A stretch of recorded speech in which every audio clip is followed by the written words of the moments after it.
move the mic and um, okay. So what about now? Can you hear?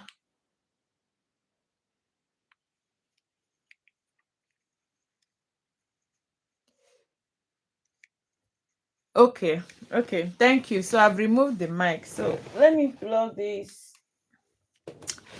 I think maybe the mic is down. So, but why I use mic is because it's in case of background noise, it will just filter the background noise. So, but sorry about that. Thank you for notifying me about that. So, let me maybe I should start from the beginning. So I'm talking about Spain versus France versus Spain.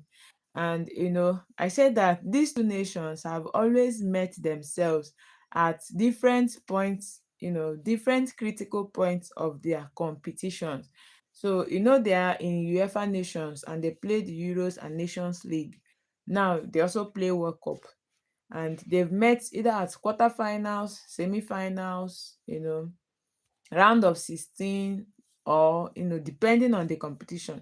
So I'm going to run competitions they've had and they played together and who won who, so that you see the margins and the gaps between these two nations. In FIFA ranking, the margin is not much. They are part of the first four nations in FIFA ranking, national, global ranking. So they are almost like the same. They have squad quality, they have depth, they have squad depth, if you're talking of that, because there are a lot of people that are sitting on Spain, bench, that have not been given minutes. Look at Arsenal goalkeeper Raya. He's still there. He has not played even 1 minute. A lot of people have not played. Look at Barcelona goalkeeper. He's still there. He has not even played 1 minute of FIFA World Cup. So that is to tell you that these people have quality. Then when we talk about France too, there is a lot of quality on their bench too. So you cannot say one of these nations, is superior to the other. No, it's all about at the point of meeting who is more hungry to win this particular competition. So in 1984 UEFA Euro final, France beat Spain 2-0 to win that competition.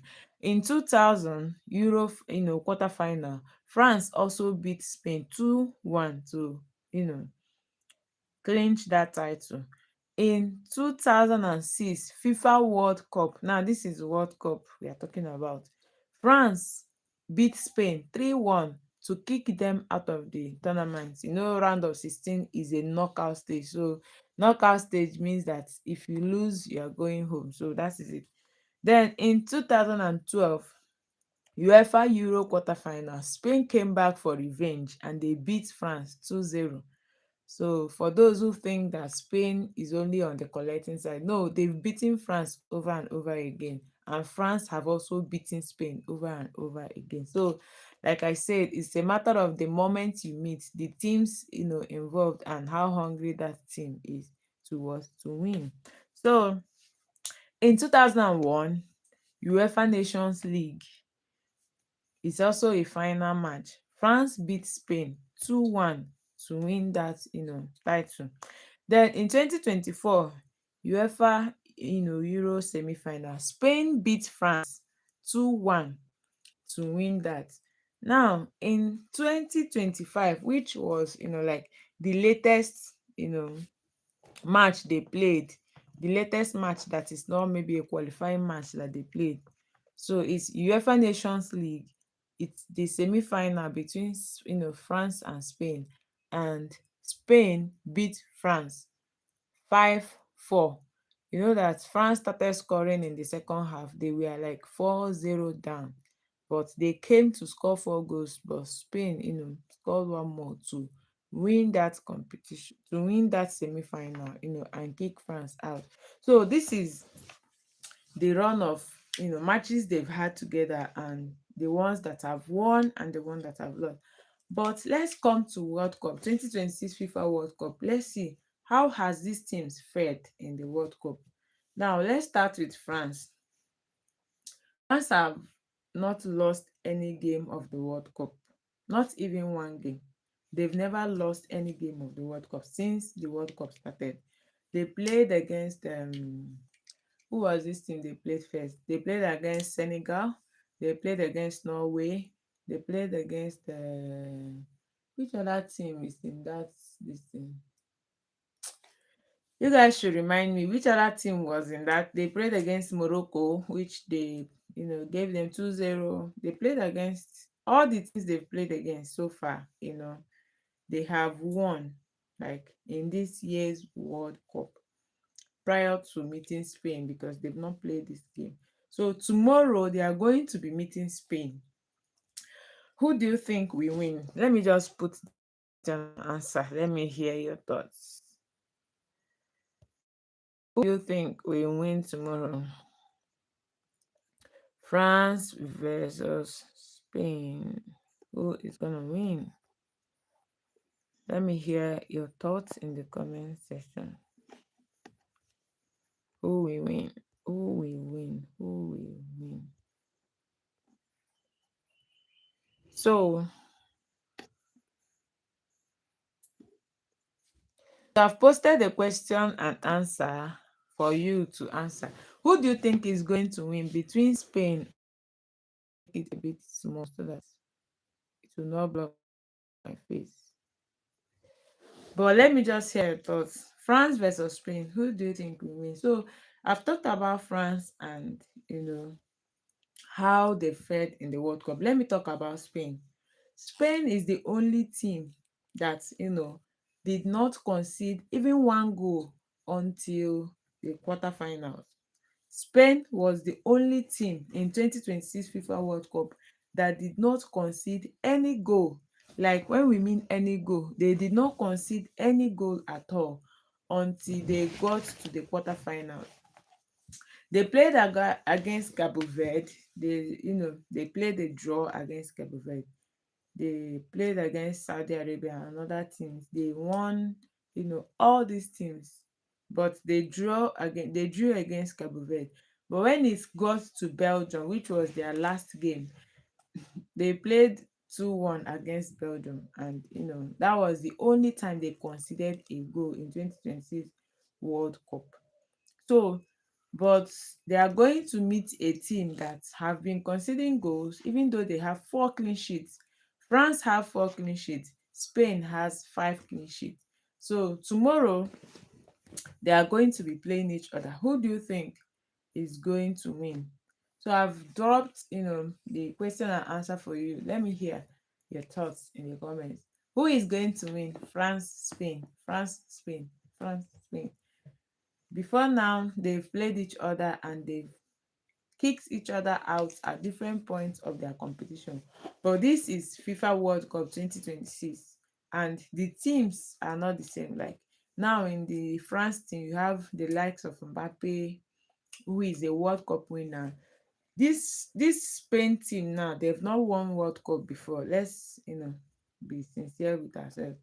Spain have won World Cup. The last time they won World Cup was in 2010. But this team that is playing now, these players that are on the field now, none of them have won the World Cup with Spain. But it's not the same with France. France, on the other hand, have won the World Cup in 2018, and not just winning it in 2018. Mbappe have won the World Cup with alongside some of his teammates that are currently playing with him now. And also, you have to know that last World Cup, which was 2022, right? They were in the finals. I mean, if you watched last World Cup final between Argentina and France, you know that France is a team that you don't joke with. Like they were down in the first half, but they came back. Imagine scoring 3 goals to make that game. It was a 3-3 game, but they went out on penalties. So this year is another opportunity for them to clinch the title that they lost in 2022. So who is going to win it? Do you think Lamine Yamal is going to win it for Spain, or do you think Mbappe is going to win it for France? Don't forget that France also has a Ballon d'Or winner in their team. So that team is I mean, I don't think, for me, I personally, for me, I think France is going to win Spain. I don't know about you. I think, oh, that's what I think. I mean, I think France is even going to win the World Cup. If they play Argentina this time around, they are going to come, with anger. Argentina is going to play against England, and that is going to be a tough match for Argentina, because England is a team that never gives up. Like, this is a team that they don't give up. They keep fighting until the end. England, they keep fighting until the end. So for Argentina to play England is going to be a tough match for them, because look at England, look at Jude Bellingham. He's scoring goals. He's a midfielder, but he's always finding opportunities to score goals. Now look at Harry Kane. He's scoring goals, and so it's going to be a tough match between England and Argentina. But for me personally, I think that France versus Spain is going to be like France win. So who do you think will win, France versus Spain? For me, I think France. For you, let me hear your thoughts. So drop your thoughts in the comments. I think France is going to win, based on their form now, like current form, because a lot of people make this game a game between Lamine Yamal and Mbappe. So, but it's against France and Spain. It's not against Lamine Yamal and Mbappe, because if you make it against Lamine Yamal and Mbappe, if you make this game, France versus Spain, a game of Lamine Yamal and Mbappe, then I can tell you for free that Mbappe is going to win. Lamine Yamal has been, trying to do his dribbles and show himself to the world, but Mbappe is already a World Cup champion. He's a proven champion, and he's somebody that when you bring him to, a place that you want him to prove a point, he will prove that point for you. Apart from penalty goals, he can score bangers, he can score screamers. So for me, if he's between Mbappe and Yamal, Mbappe is clearing him out. Like, he will clear him out even at 27. He will clear him out very well. So, but it's not just about these two players. There are other factors, you have to put into consideration. You have to talk about the defense. You have to talk about the goalkeepers. You have to talk about the midfielders. You have to talk about every team member, because World Cup is a team sport. If you don't pass the ball to your opponent, your team cannot progress. It's just like what happened between England and Norway. I don't know how many people watched that game, England and Norway. You see, I don't even want to talk about that game, but Norway had chances, playing. It's just like playing two strikers. Let me just say, they play two strikers. You know that Solot is striker for Atletico Madrid, right? And he was playing with Haaland, who is a striker for Manchester City. Now, playing two strikers may not always favor you, because everybody wants to go for a goal. And I believe that was what was going on in the mind of Solot when he was trying to score a goal that should have given Haaland the opportunity to nail for them. And if you are 2-0 up against England, they will try to come back, but then you that is leading with a wider margin, you will have that boldness to continue. But if you have a slender margin that is 1-0, and then they equalize before halftime, you will just be discouraged. So in football, any opportunity you have to score, any opportunity you have to bury the game, you just have to just use that opportunity, score that goal, bury that game. Let that game go, like, let that game be buried in first half if it's possible. Score 5 goals if you have the opportunity. Play team, play a team sport, not because selfishness can cost you. So I think I'm going to end this here. You people don't want to talk. I want you to tell me France versus Spain, who is going to win, but you guys are not talking. So I might as well end the live stream. Don't forget to subscribe to my channel if you want to, watch more football content. So I guess that's it for now. Thank you, and see you in my next video. Bye.